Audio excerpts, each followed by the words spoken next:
Company. What'd you take back? Oh, people are going to like this. Where'd he go? All right, the Northern Securities Company. We were talking about Roosevelt's philosophy of trust. We say this comes through in the Northern Securities case, that Roosevelt believed that the national government had to serve as a referee.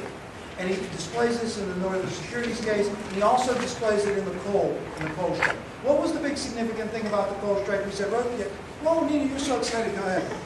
When he take the owners of the company and stuff to the White House and threatened to bring in U.S. troops? Yes, he threatened to use U.S. troops to do what? Turn-G, what was he going to do? To mine the coal, to seize the mines. Not to use them against labor to break the strike, but to mine the coal. This is the first time that Roosevelt, or a president, intervened to some extent on the behalf of labor. And Roosevelt proclaimed the whole thing to be a square deal. Right? Now, in the Roosevelt administration, and on the test you're going to see this, your textbook organizes its domestic policies under three categories. Corporations, and corporations would include his antitrust actions and efforts at regulation. Now, part of corporations would be the Northern Securities case, which you should know, the coal strike, which you would be familiar with, and the areas of regulation. Now, in terms of regulation, regulating railroads was a part of it. Part of his dealing with, because railroads are the big industry at the time. And it's the Hepburn Act and the Elkins Act that are two pieces of legislation that Roosevelt pushes for. And the Hepburn Act, in particular, in 1906, is going to represent some significant regulation of railroads. It expands the power of the Interstate Commerce Commission and allows for more regulation of railroads, more effective regulation of railroads. In terms of consumers, so it's the three C's, corporations, consumerism, and conservation. In terms of consumerism, the two pieces of legislation to be familiar with are the Pure Food and Drug Act and the Meat Inspection Act. Both of those pieces of legislation dealt with kind of the quality of consumer products. Roosevelt supports this. This happens in his administration. He supports it. Remember, he's stirred to some extent by reading The Jungle to push Congress a little bit for the Meat Inspection Act, and he does so. And then the last thing is what Roosevelt is most noteworthy about. I was going to ask this question. There was a question on there. According to the text, what was Roosevelt, his administration, most known for? But I don't like to ask according to the text questions because they're too specific.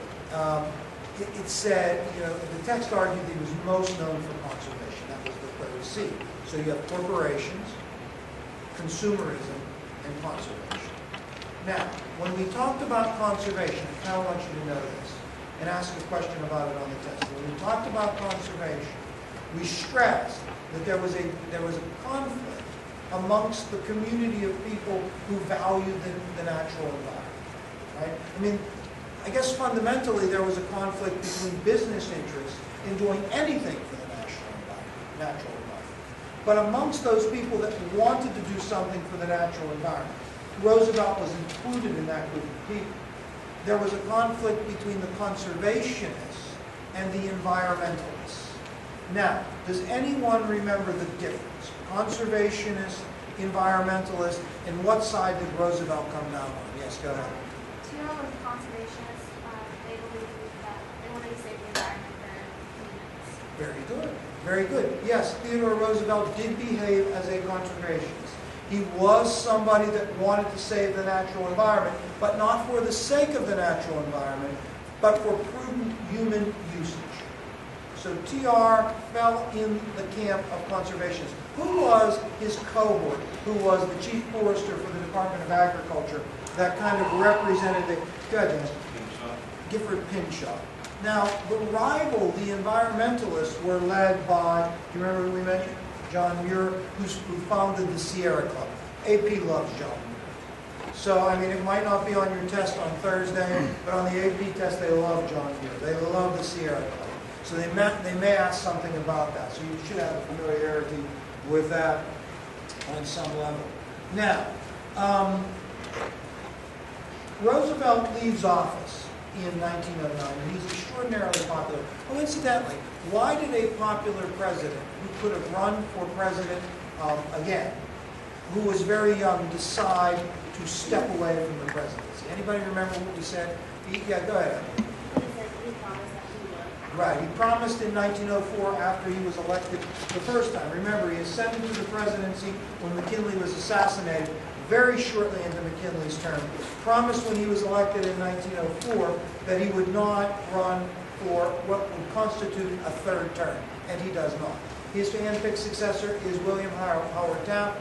Fundamentally, why did he pick Taft? What did he expect Taft to do when he left? Go ahead. Very good. Yes, he would follow, he called it my policies. Taft was easily elected. Do you know who he defeated? This is an easy question. Who's always a loser? Go ahead, folks.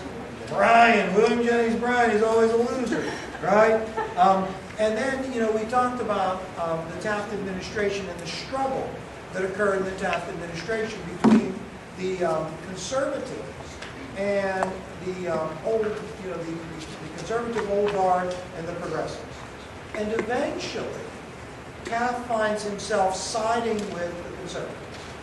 Taft is more comfortable with the status quo. He had kind of believed that Roosevelt had gone far enough. Remember, we said in those times when he had a choice as to who to side with, the conservatives or the progressives, he tended to side with the conservatives, which eventually alienates him with Roosevelt. By 1912, we said Roosevelt had really fallen fully out with Taft to the point that he was challenging Taft for the Republican nomination for the presidency.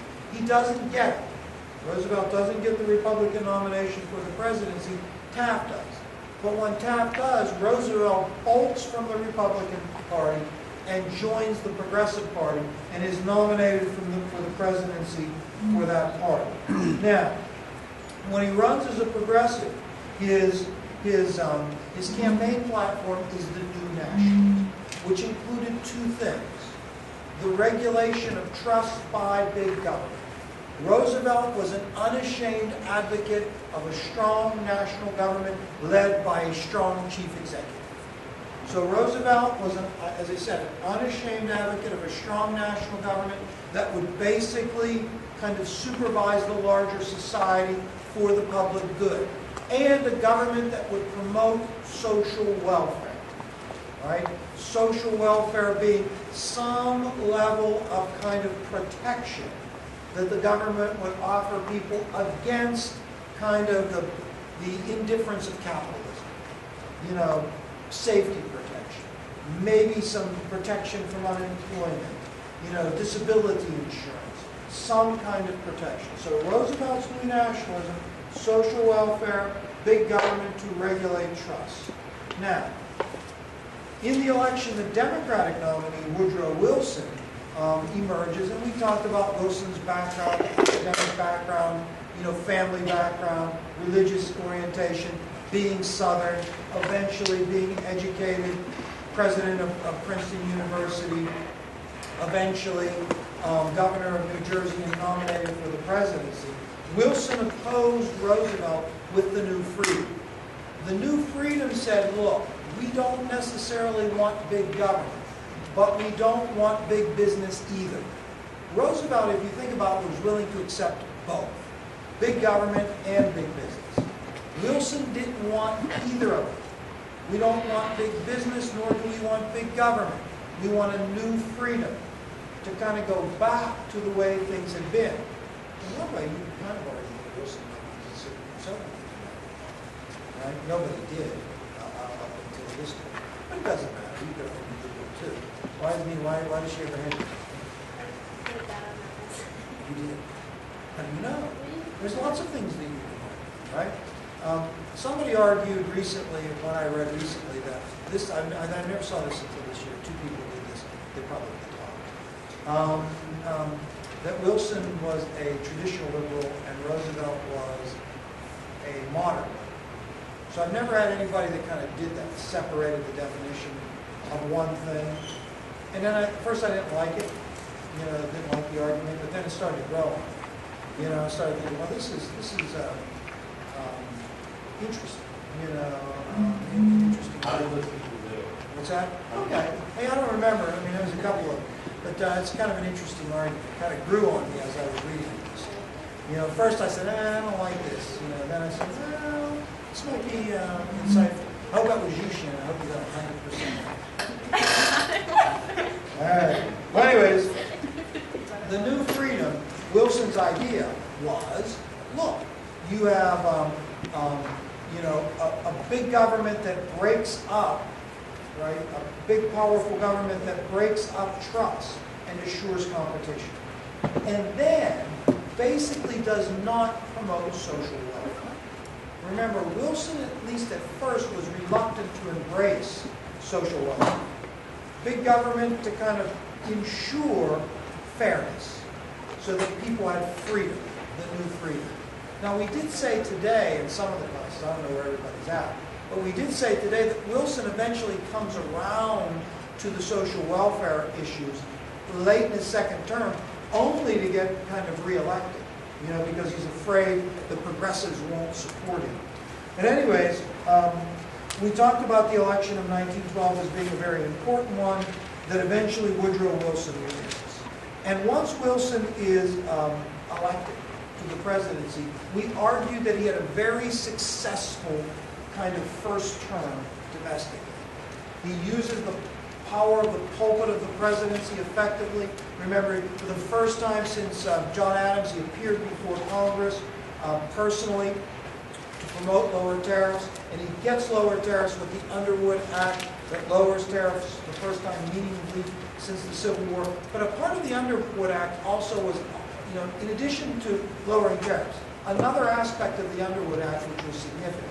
Do you remember? Anybody else remember? In the Underwood Act, tariffs went down. Good. Income tax. Yes, you got it, Worms. You got it. Income tax for the first time. Oh, what constitutional amendment made it good then? The 16th Amendment made the income tax legal. Remember, it had been determined that it was not legal by the Supreme Court prior to that. So that was an important piece of legislation. In addition, Wilson supports the Federal Reserve. And the Federal Reserve Act created the Federal Reserve System with a Federal Reserve Board that was appointed by the President and approved by the Senate that provided some type of government oversight over money, banking, and interest rates. Oh, that Federal Reserve Act was in response to what panic? We said the panic of, did anybody remember? Yes. The panic of 1907 really highlighted problems of finance, and there's a question on the test about that. I did mention it in class. Problems of finance and money and other things, and really sets the stage for some kind of meaningful creation of some sort of central bank. And the Federal Reserve System is the third bank of the United States, which is still in existence to this day. In terms of the third thing, trust.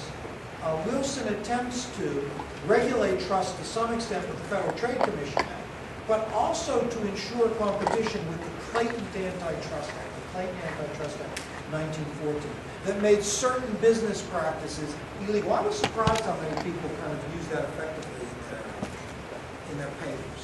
In the Clayton Antitrust Act, where they kind of argue that this is a promotion of the new freedom, you know, because it promoted competition. Yeah, that's good. That's good. Also, there was something about labor in the Clayton Antitrust Act. Anybody know? Anybody read that? Yes. Yes, labor would not be a commodity, and so Samuel Gompers called the Clayton Antitrust Act, actually, he called it the Magna Carta of American labor. Who was the first Jewish member of the Supreme Court? I didn't talk about this in class. First Jewish member of the Supreme Court, Louis Brandeis. Maybe there's a question on the test about that. Who knows? Right? All right. There is a discussion in your textbook about Wilson's foreign policy, and the largest part of that discussion has to do with World War I. However, there is some discussion in there about Wilson's relationship with Mexico. I mean, Wilson sends troops to Mexico during his administration. I didn't talk at all about it, but there'll be a question about it on the test.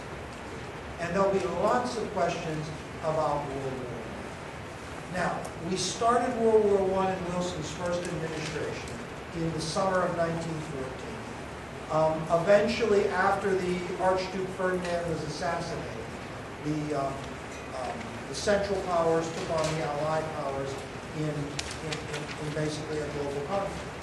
What was if we say the Central Powers, the lead Central Power was who?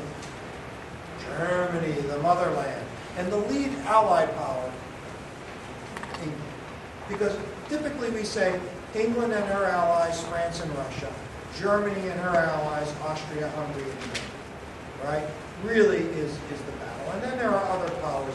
Italy joins the Allies, Japan joins the Allies, Bulgaria and the Ottoman Empire join the Central Powers in this terrible, terrible conflict.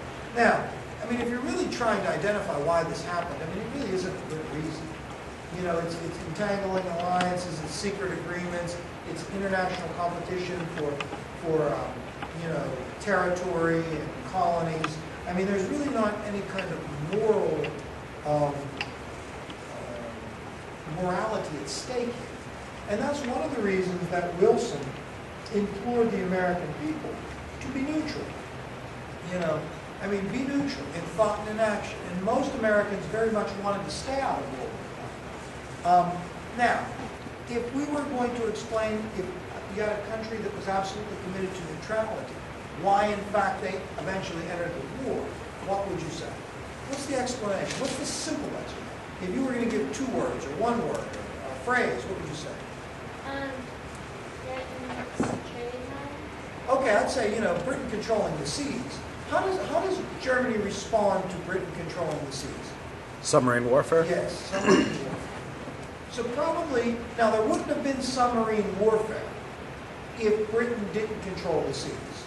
Right? So, I agree with you, Nina. When you go right back to it, it's Britain's control of the seas that's instrumental in us getting into war. Because if Britain didn't control the seas, then we wouldn't so disproportionately trade with them. Because that's what happened. We were disproportionately trading with the British. In response to that, the Germans react with submarine warfare. And it is that submarine warfare that eventually escalates to the point where the United States is ready to enter the war against Germany. Now remember, there's kind of 2 phases to it. The Lusitania is sunk in May of 1915. The Lusitania is not an American vessel. It is a British vessel. Right? It's a British passenger line. There are Americans on it. The Sussex is sunk. It's a French vessel. It's not an American vessel, but there are Americans on it. And what Wilson demanded of the Germans was that they stop the practice of sinking passenger and merchant vessels without warning. Right? Not the practice of sinking them, but the practice of sinking them without warning. And the Germans agreed to do that in March of 1916. In March of 1916, the Germans said, okay. And basically because Wilson said, if you don't agree to stop doing this, we're going to break off diplomatic relations. In other words, we're going to war. The Germans say, fine, we will do that. If you ensure, and this is the Sussex Pledge, if you ensure that England follows international law as well. Now, after the Sussex Pledge, for a period of time, Germany and the United States have pretty amicable relations, right? It's really, up into and through the election of 1960, that really Germany and the United States are kind of okay. England might have done more in that time period than Germany did. But the Sussex Pledge was important. It was important because it avoided war with Germany. It was also important in the election of 60. Because Wilson could argue that he kept us out of war, and he backed the Germans down. And that contributed greatly to his election, as did his move left in terms of progressivism. But Wilson was elected, and once elected in 1960, Wilson is going to try to make peace, or mediate peace, unsuccessfully. The Germans in January of 17 revoked the Sussex Pledge, and after they revoked the Sussex Pledge, Wilson breaks off diplomatic relations. We talked about that a little bit today, I can't remember what period. But we said, look, the Germans broke off the Sussex Pledge. because they had built 100 submarines. You know, they had built 100 submarines. Well, somebody asked me one period, why did they do the Sussex Pledge in the first place? You know, why wouldn't they just say in 1916, we don't do this? You know, why wait until 1970? Well, they had built, it was a you that asked me. It was Abigail. Abigail, you would ask me. Why they wait until 1970? Well, the reason is they built 100 submarines.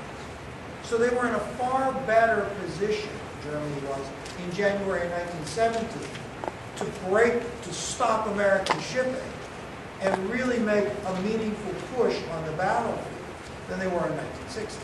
So they revoked the Sussex Pledge because they think they can win the war if they can stop the flow of American supplies, you know, into Europe before Americans become any kind of force. Now, it does take a little time. You know, we break off diplomatic relations. We don't go to war with the Germans until April of 1917. And some of the things that contribute to sort of the final decision to war is the Zimmermann letter. Now, does anybody recall the Zimmermann letter? Yeah, go ahead. Germany told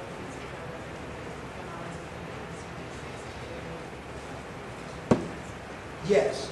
I mean, it's an offer by Germany to align themselves with Mexico against the United States. It's published on March 1st. It's inflammatory. We talked about the Russian Revolution. We talked about Germany doing as they promised, firing at American vessels.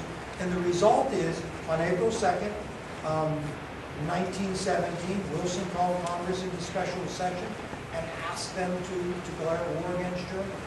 Now, what was the big key phrase? We are going to war for what reason? What did he say? To make the world safe for democracy. Safe for democracy. All right? So, to make the world safe for democracy, that's why we're going into World War I. Now, once we get into World War I, there's a discussion in your book about the draft. Read it. I mean, I said there was you know, a draft in May, but there's lots of details in your book. You should take a look at it. There is a discussion in your book about wartime economic mobilization. Take a look at it. The only thing we talked about, as far as what was happening domestically in World War I, was we talked about propaganda and you know, selling the war to the American people. And we talked about the Committee on Public Information, George Creel, and attempting to sell the war to the American people to convince them that it was worth fighting, to support the draft, to buy war bonds, to sacrifice if necessary, because the war was worth fighting. And remember, we said that that inevitably caused people to turn against Germans at home, right? I mean, it was, you know, Creel told the American people the Germans were no good. Well, if the Germans were no good, if they were no good in Germany, they're no good here too. And this was a significant backlash against the German population. We also mentioned that, look, you can't kind of argue that Creel was successful because they had to pass the Espionage and Sedition Acts in order to legislate war. So if Creel would have been fully successful in convincing people to be loyal, you wouldn't have needed the Espionage Act and the Sedition Act. The Sedition Act is more significant. Just tell me, just for fun, what did the Sedition Act outlaw? Go ahead. You couldn't print or utter anything against the war? Yes, you could not speak negatively of the U.S. war effort. And this is kind of a sort of serious thing. Now, most of the people arrested under the Sedition Act were,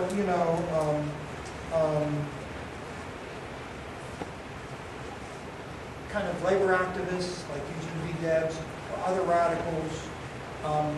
They were the people that were kind of the brunt of the Sedition Act. These were the people that they felt were certainly dangerous to the American war. Now, okay, so there's a number of things you're going to talk about or you're going to look at there. So once we kind of put America into the war, we said it's going to take some time for Americans to fully mobilize, whether it's the economy, whether it's conscription, drafting, training, mobilizing. And it really takes until May of 1918 for America to be a viable fighting force on the ground in Europe. In the meantime, the Russians withdraw from the war, or I shouldn't say, they kind of tentatively withdraw from the war in November of 1918. The Bolshevik Revolution is a big deal. The Bolshevik Revolution is a big deal because Russia leaves the war. That's a big deal, because that frees up the German Western Front. But it's also a big deal because now Russia becomes the first nation in human history to fully embrace communism as an economic system. So now you have a powerful, large, potentially dangerous communist country, Soviet Russia. They've changed their name to the Soviet Socialist Republic, the Soviet Union, right? And the Soviet Union is a legitimate communist power that really changes everything. It terrifies us. Incidentally, I told one class, I can't remember, that we didn't formally recognize the Bolshevik government, communist government of the Soviet Union until the 1930s, until I think 1933 or 1934. It was only during the Great Depression, when we wanted to trade with them, that we recognized them. So in 1917, when the Bolsheviks took over, we didn't recognize the Soviet Union. We didn't recognize it until I think 1933 or 1934. So it's an important part of this whole conversation. It's not kind of discussed thoroughly in your book, but as far as world history and American history, because, I mean, look, the post-war era, most of the post-World War II era is going to be a story of a fear of, communism. So, I mean, that's a big deal, right? Now, after the Russians get out, right, the Germans make one last push in March of 1918. That push is thwarted. Certainly the Americans have a lot to do with that. And the Americans launch a counteroffensive in September. This kind of eventually leads to an armistice that ends the war. Now remember, we talked about this today in some of the classes. The armistice that ends the war is not an unconditional surrender. The Germans stop fighting. And when they stop fighting in the hopes that the peace that comes out of the negotiations for the peace will look like the 14 points. Remember, the 14 points are introduced as a result of the Bolsheviks. When the Bolsheviks drop out of the war in October, November of 1918, they challenge the other Allies to state their war objectives, suggesting that they know that the Allies don't have legitimate war objectives. Wilson responds to that with the 14 points. You should be familiar with the 14 points. You should be familiar with the three things. What was the most important point to Wilson? Of the 14, what was the most important? Go ahead, Nina. The last one. The League of Nations. The League of Nations. That was the. And remember, when Wilson goes to negotiate the peace treaty at Versailles, and we only got this far in the 6th period. 3rd period is still on the American Revolution, right? We only got this far in the 6th period. That Wilson, when he goes to negotiate the treaty, and we're going to talk about this with the 3rd period tomorrow. When he goes to negotiate the Treaty of Versailles, the English and the French are not as enthusiastic about creating this new world order as he is.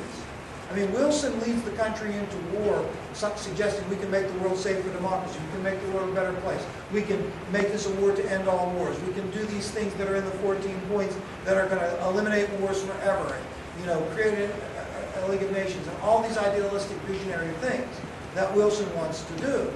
But England and France and the other countries don't share in his vision. So Wilson is continually, when he's negotiating the Treaty of Versailles, which is a 6-month period, January to June of 1919. January to June of 1919, Wilson is in Paris. He comes back for a short period of time. And for the most of that time, he's in Paris, wrangling with the British and the French, arguing about the final treaty. And he is forced to continually compromise all of these things that are meaningful to him away in order to get the League of Nations, because he thinks that's the most important thing. It's the most important thing, but it's also the most controversial thing. The reason it's the most controversial is participating in a grand parliament of nations could potentially subject the United States to surrendering its sovereignty. right? If I'm the United States, I can do what I want, right? If I'm part of the League of Nations and the League takes an action and I'm a member, do I have to do it? If the League sends troops, do I have to support it? If the League takes an action that I don't like, do I have to still do it? We call that the surrender of sovereignty. That's still an issue. The UN, we're part of the UN. The UN does something we don't like. What do we do?